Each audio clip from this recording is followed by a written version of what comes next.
Hey all, DT Neil here. Going to talk more about eco-horror, starting off with Relict. Now, Relict is funny because Relict is my most successful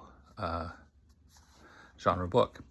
And it's very much a creature feature. And it's also, in my view, an eco-horrific narrative. And it follows a group of characters who go to a fictional atoll and using an experimental sailing boat that has basically a vertical turbine that generates wind power. It's like a super sailboat. And they find themselves on this atoll, which is inhabited by a monstrous tentacled thing. Giant octopus. Really, it's what it is. It's a giant octopus.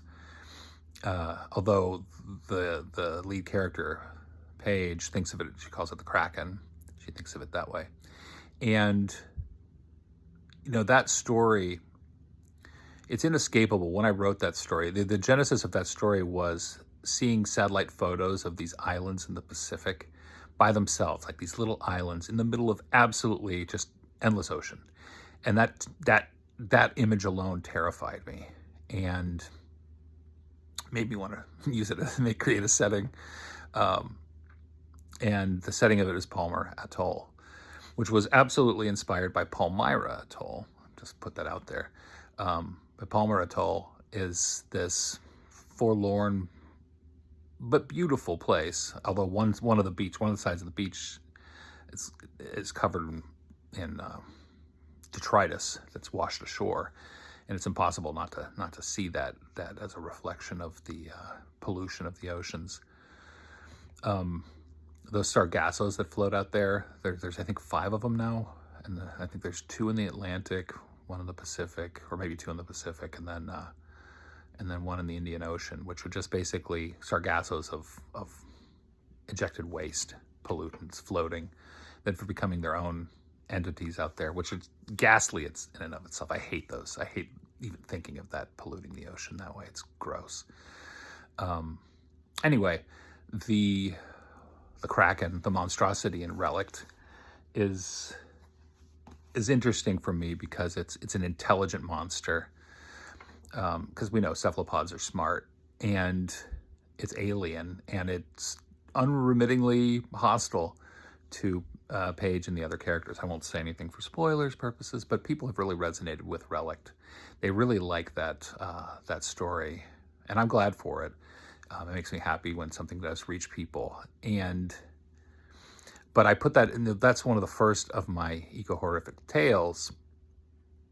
And while there isn't exactly like a finger-wagging environmental moral lesson to Relict, there is this idea of a hostile nature and mankind blundering into a place where it's not welcome and being set upon by the hostile local and trouble resulting. And as a signpost for me in terms of eco-horror, there is a lot of that sense of, man versus nature, or man versus supernature, or man versus horrific nature, or human nature versus inhuman nature.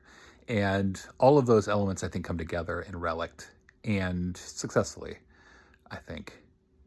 I've never done a sequel to Relict. I never felt the need to, because that story itself, like, it works as a freestanding story on its own. Even though there may be some ambiguity in it, which I won't reveal. But the ocean is amazing. It's a source of life and death for mankind, and it's always been there. There's a reason why Poseidon was such a capricious god of the Greek pantheon.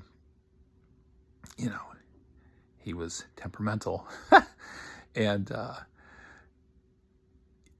the nature of the ocean is always like that. And I certainly think I adequately conveyed the monstrosity of the sea in Relict and in the the nature of that story.